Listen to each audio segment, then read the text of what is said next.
This is Pigsy doing another video. Touch upon no contact and hypergamy. Now, hypergamy is basically to do with the cycles in women, female cycles, and as well as other things. Much more complicated than that. But there's usually a beta phase and there's an alpha phase in women.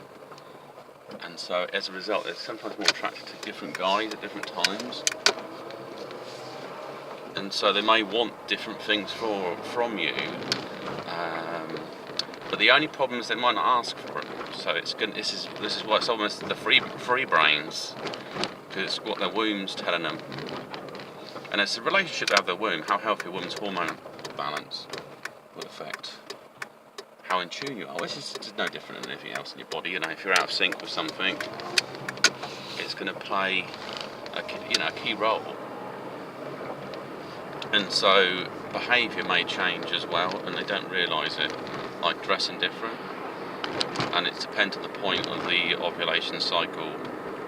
But it's far more complicated than that. It's also survival mode, it's about breeding with certain people, it's about how they, in essence, have designed society has become very feminised. And it's very it's masculine. There's this there is always the war, but it's a subtle one. And some of the reason is that, a woman can hit on a guy, no problem. But if a guy hits on a woman, it could be a big problem. Because one controls the cycle of the other. So a man could potentially say, because like I mentioned about the cycle, maybe she doesn't want to, he does, normally she would, or whatever. It's to do with sexual dynamics. And so it becomes a bit more forceful because he wants to. But equally, if she wanted to and he didn't, I think she would look for ways to get him more engaged with her. There's no difference there. Just that one behaviour would be seen a bit more kind of criminal, I guess. If you sort of force someone to have some sort of physical contact with you or something, a bit pushy, or just pushing into the personal space a bit. So the other thing about the hypergamy model is looking at when people make they go no contact, right? So maybe they come across as a strong beta in a beta phase when the woman was in an alpha phase. She wasn't looking for somebody looking after her, protecting her and stuff like that. She actually wanted someone just to support her decision making and her to go on and do it herself. So she wasn't looking for comfort at all. And don't get caught up with this Disney idealism of a princess and other things. It's probably cartoons that are written by men about women.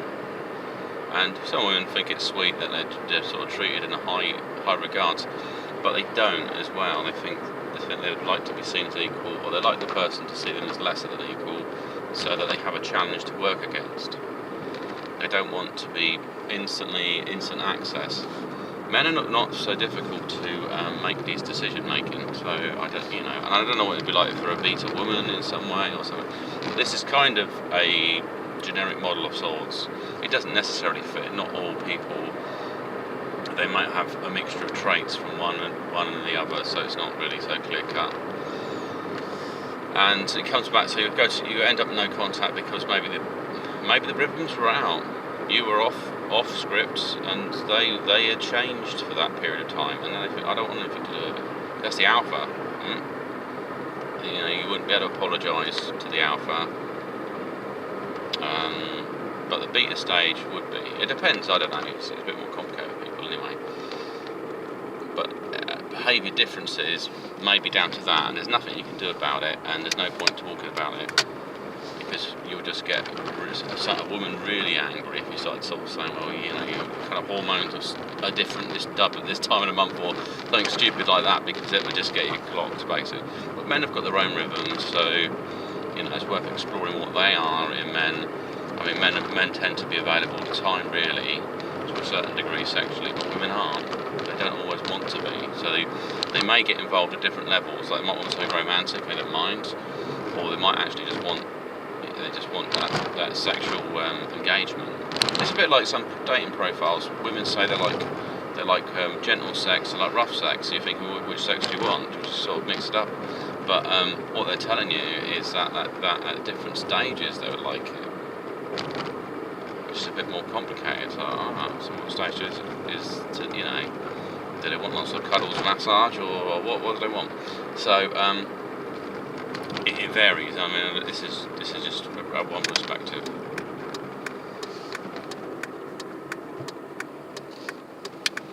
But when you come to breaking no contact or trying to make contact or trying to engage in any way, and you say you've had a period where you needed a break from each other, and so it's not going to be just a case of what you're writing, it's when you're writing it.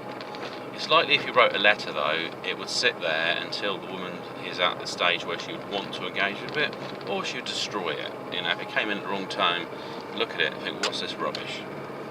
Why didn't you get the message or whatever, you know, that kind of thing. Because you might just want to talk to them and at least see where you stand with them, but if a person doesn't want to even talk to you, it's a bit hard. It's hard for blokes anyway, because we're kind of switched on to fix things, engage with things all the bloody time. But I guess that's the extra, I rub my tires. That's the extra kind of knowledge I have, is understanding that there's a time and a place for things, and there's patterns there. But once I think you understand their pattern, that's fine. I mean, if you're going to write a letter, you get no reply, and you wait a while. You might think to yourself, what day did I send it in the month? And then you might be looking at, well, rather than that part of the month, put it on the complete other side of the month, because that may just create an opportunity for a communication. It's not to manipulate them, it's at least to try to engage. Because if people, it's a bit like for a bloke, if he's angry, he's not going to engage. There's sometimes where they're just locked down. So I don't want to talk to anyone. I don't want to do that sort of thing. But there's other times where they say, well, yeah, I would like to talk about it. You know, there's times for it. I mean, the worst time men's would be going when they go to sleep. Sometimes women want to talk about lots of stuff when they go to sleep, or other things, physical activities of sorts that men won't want to engage in verbal so much. So anyway, this is my thoughts on hypergamy and no contact and other things, and this is Pixie signing off. Speak to you soon.